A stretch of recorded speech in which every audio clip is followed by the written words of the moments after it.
El sonido que más odio en el mundo no es el chirrido de los frenos de un taxi viejo, ni la estática de la radio cuando se pierde la señal en medio de una tormenta. No, el sonido que me hiela la sangre, el que hace que mi corazón se detenga literalmente en mi pecho durante un segundo eterno, es el crujido de la tercera tabla del suelo en el pasillo del segundo piso. Esa tabla específica. Sabía que si escuchaba ese crujido, él estaba despierto, y si él estaba despierto, la paz en la casa había terminado antes de siquiera comenzar. Recuerdo estar parada frente a la ventana de la cocina, con una taza de té que ya se había enfriado entre mis manos, mirando cómo la nieve caía implacable sobre el jardín muerto de aquella vieja casa de campo. Eran las 3 de la madrugada.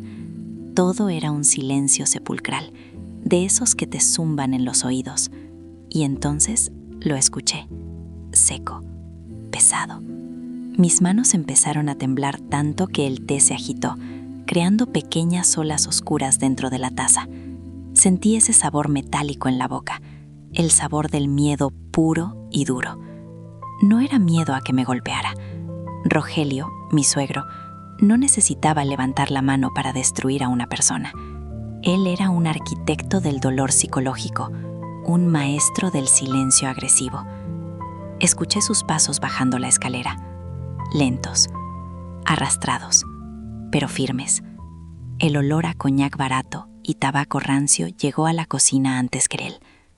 Me quedé inmóvil, rezando para convertirme en parte del empapelado desgastado de las paredes, deseando con todas mis fuerzas volver a tener 25 años, cuando mi vida era mía y no este infierno congelado. Otra vez despierta Elina. Su voz era un susurro rasposo, como lija sobre madera. No me giré. No podía. Solo cerré los ojos y sentí una lágrima fría rodar por mi mejilla, extrañando, con un dolor físico en el pecho, la época en la que hogar significaba refugio y no una prisión de hielo. Antes de que todo esto se convirtiera en mi realidad cotidiana, yo era una persona diferente. O al menos eso me gusta creer cuando la nostalgia me golpea en las noches largas de turno. Soy Elina. Tengo 42 años. Aunque si me miran bajo la luz fluorescente de la oficina de despacho, probablemente parezca de 50. Trabajo como despachadora de taxis en Ruta Veloz, una compañía que ha visto mejores días, igual que yo. Mi trabajo consiste en ser la voz en la oscuridad para docenas de hombres cansados que recorren la ciudad. Central a Unidad 40, ¿me copias? Tienes un servicio en la Avenida de los Robles. Suelo decir, con esa voz automática y profesional que he perfeccionado durante 15 años. Para mí, la vida siempre fue como ese mapa gigante que tengo en la pantalla de mi ordenador. Una serie de rutas posibles, intersecciones y destinos. Me gustaba pensar que tenía el control, que si algo salía mal, solo tenía que recalcular la ruta. Pero la vida real no tiene GPS, y a veces te metes en un callejón sin salida sin darte cuenta hasta que es demasiado tarde para dar la vuelta. Hace 5 años, mi esposo, Julián, y yo éramos felices. Vivíamos en un apartamento pequeño, alquilado, con calefacción central que funcionaba y vecinos ruidosos que ahora extraño desesperadamente. Julián era un hombre risueño, con planes, con sueños, pero la economía se vino abajo y luego su madre falleció. Ahí empezó el declive. Su padre, Rogelio, se quedó solo en esa enorme dacha, una casa de campo antigua a 40 kilómetros de la ciudad, un lugar que en verano podía parecer romántico, pero que en invierno era una tumba de madera. Rogelio comenzó a beber, no de la manera festiva, sino de esa manera oscura y solitaria. Julián, siendo el único hijo, sintió la obligación moral de cuidarlo. «Es temporal, Elina», me dijo Julián una noche, tomándome las manos.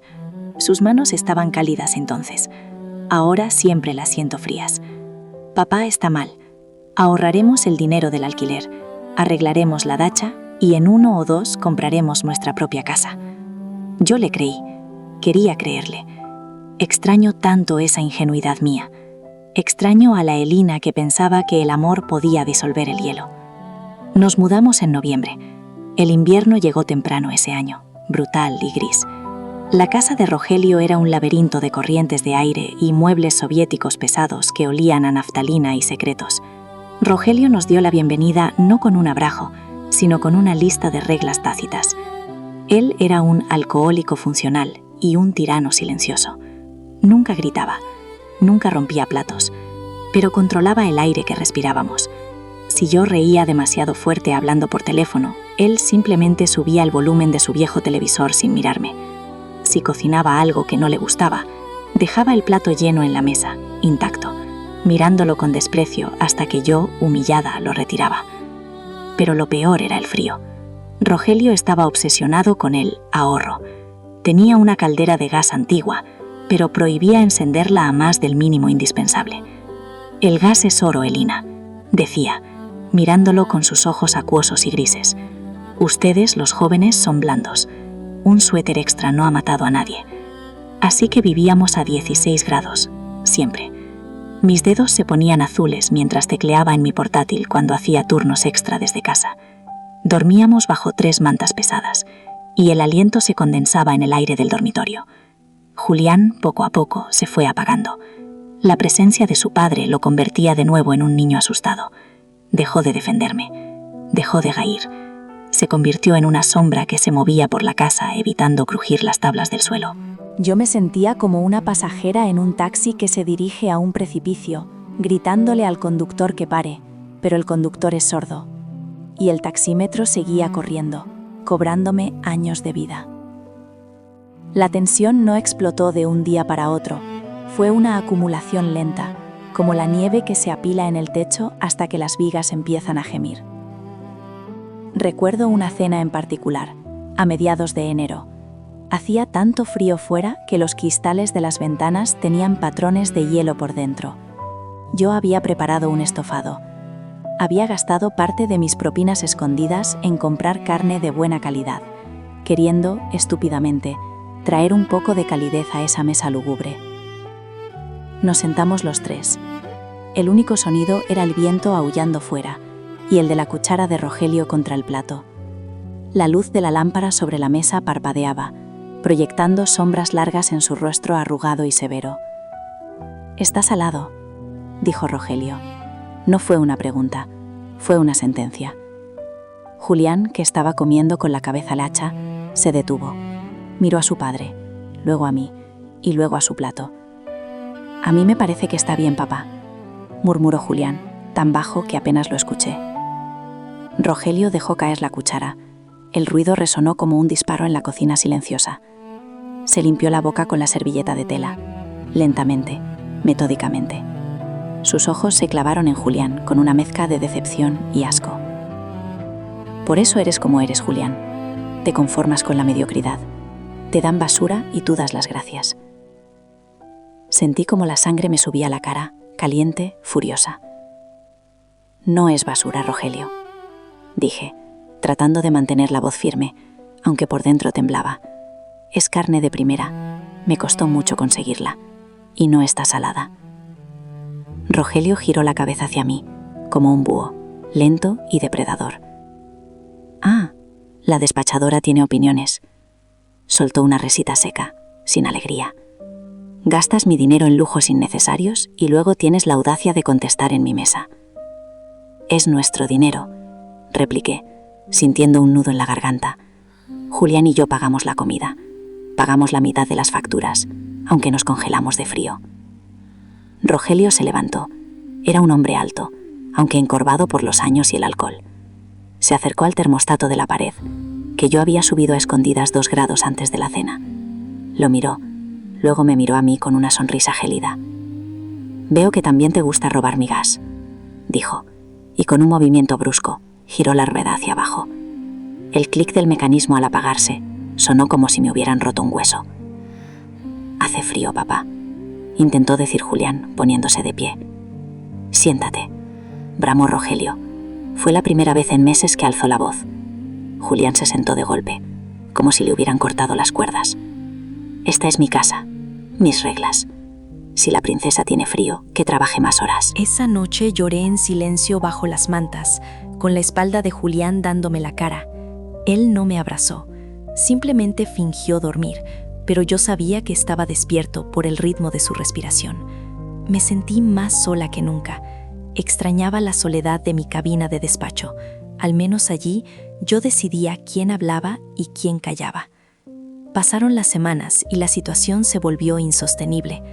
Rogelio empezó a traer invitados, amigos suyos, viejos borrachos del pueblo, que venían a beber en el salón.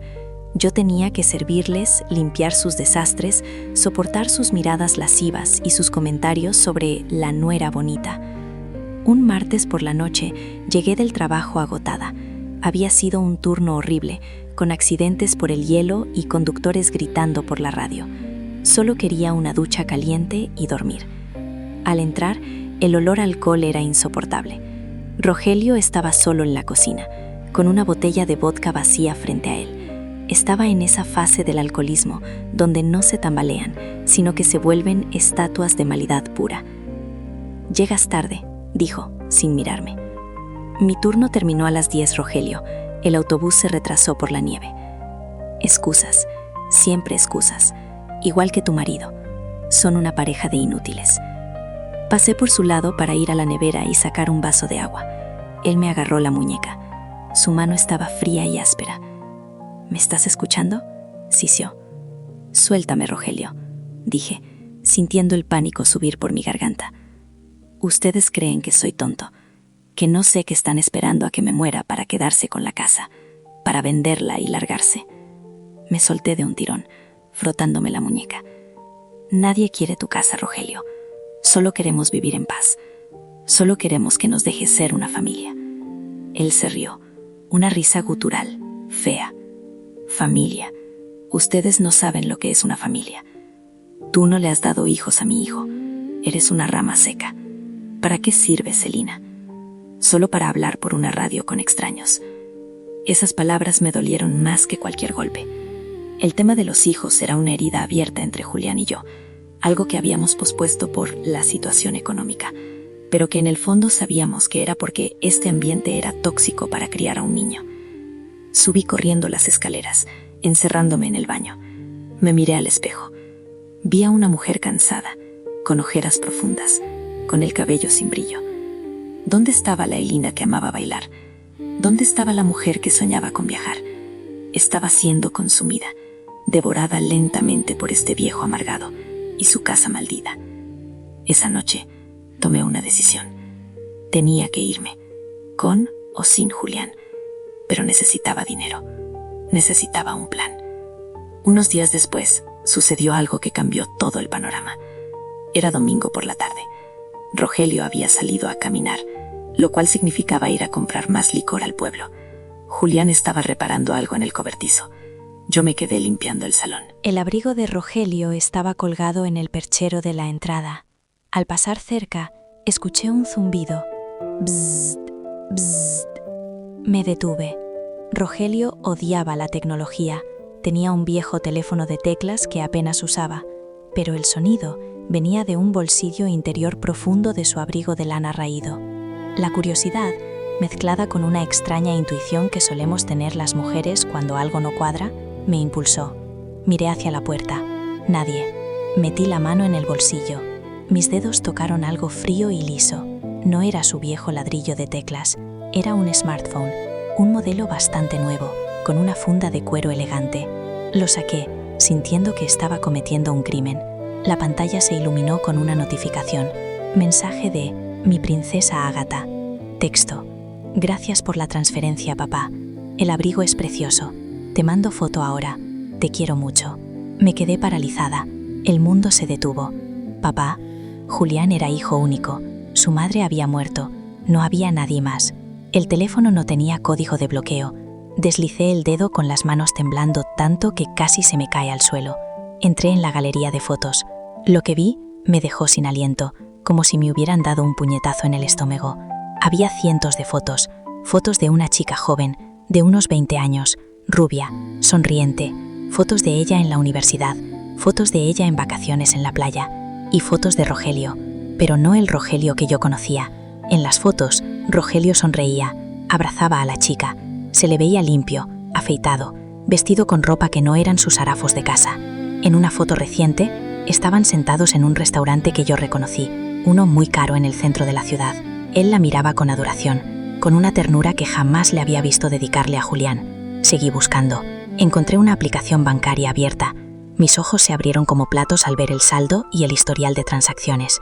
Transferencias mensuales de sumas enormes, pagos de matrícula universitaria, pagos de alquiler de un apartamento de lujo en la ciudad. Sentí náuseas, físicas y violentas. Nos tenía viviendo en la miseria, congelándonos, comiendo sopa aguada, humillando a Julián por cada céntimo gastado en calefacción, mientras él tenía una fortuna oculta y mantenía a una hija secreta y su vida de lujos. Escuché el ruido de la puerta principal abriéndose, el crujido de la nieve bajo las botas. Rogelio había vuelto. Guardé el teléfono en su bolsillo con una rapidez que no sabía que poseía y corrí hacia la cocina, agarrando un trapo cualquiera y fingiendo limpiar la encimera. Mi corazón latía tan fuerte que resonaba en mis tímpanos como un tambor de guerra. Rogelio entró, sacudiéndose la nieve del abrigo. Me miró de reojo con ese desprecio habitual y se dirigió a su sillón sin decir palabra.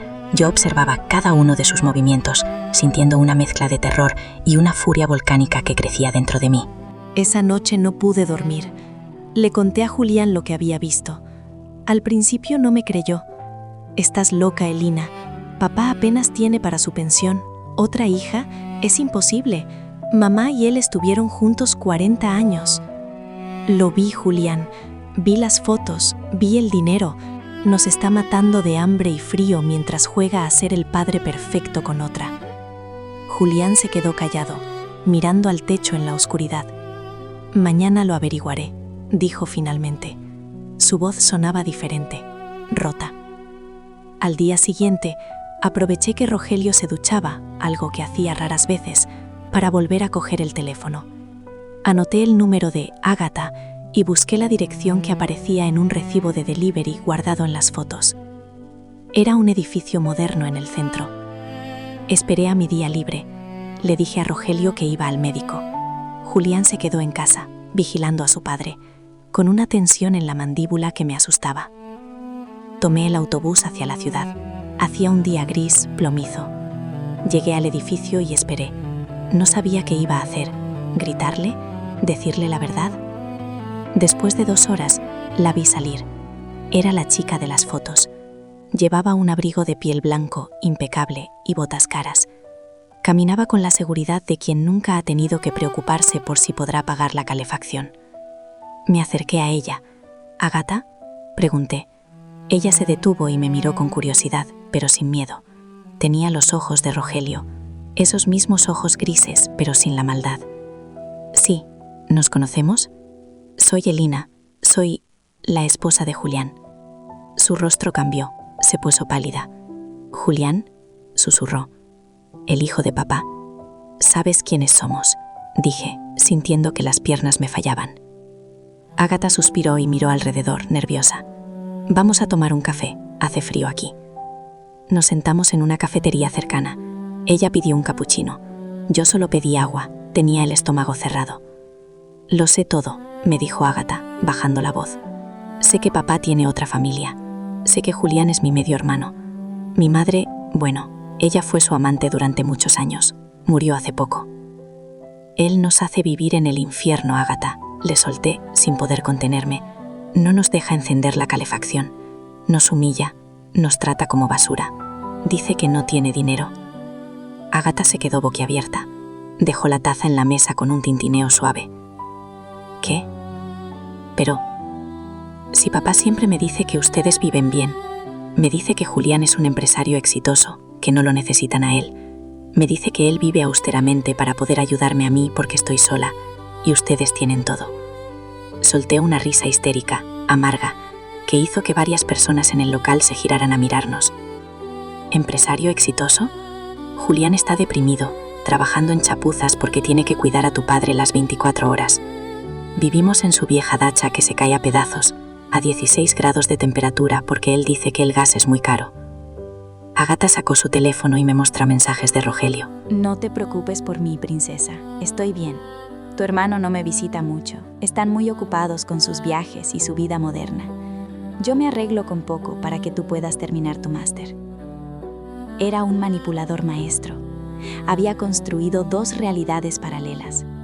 En una era el pobre anciano abandonado por su hijo ingrato y rico. En la otra era el tirano que nos castigaba por una pobreza que él mismo imponía, mientras desviaba todos los recursos a su hija perfecta. «Tengo que ir a casa», dije, poniéndome de pie.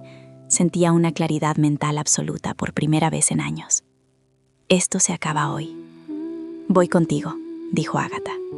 «No, esto es entre él, Julián y yo, pero necesito que me envíes esas capturas de pantalla». Regresé a la dacha al atardecer. La casa estaba en silencio, como siempre. Julián estaba en la cocina, sentado frente a una taza de té vacía. Rogelio estaba en su sillón, con el vaso de vodka en la mano, mirando la televisión apagada. Entré sin quitarme el abrigo. El frío de la casa me golpeó, pero esta vez no me hizo temblar, me hizo arder. «Lo sabemos todo, Rogelio», dije desde el umbral del salón. Él giró la cabeza lentamente. «¿De qué hablas, loca?». Julián levantó la vista, mirándome con esperanza y miedo. Saqué mi teléfono y le mostré la foto que me había tomado con Ágata hacía unas horas. El vaso de vodka se resbaló de la mano de Rogelio. No se rompió al caer sobre la alfombra raída, pero el líquido se derramó como una mancha oscura, extendiéndose lentamente. «¿Cómo?». Su voz falló. Por primera vez vi miedo en sus ojos. No el miedo a ser golpeado, sino el miedo a ser descubierto, a perder el control de su narrativa. «Hablé con Ágata», dije, avanzando un paso. Julián se levantó y se puso a mi lado. Le conté cómo vivimos realmente. Le conté sobre el frío, sobre la comida que nos niegas, sobre cómo tratas a tu hijo legítimo mientras juegas al santo con ella. Rogelio intentó levantarse, pero parecía haber envejecido 10 años en 10 segundos. «Ustedes no entienden. Ella es lo único bueno que hice. Ustedes son una decepción». Julián dio un paso al frente. Sus manos estaban apretadas en puños, blancos por la tensión. «Una decepción». La voz de Julián temblaba, pero ganaba fuerza con cada palabra.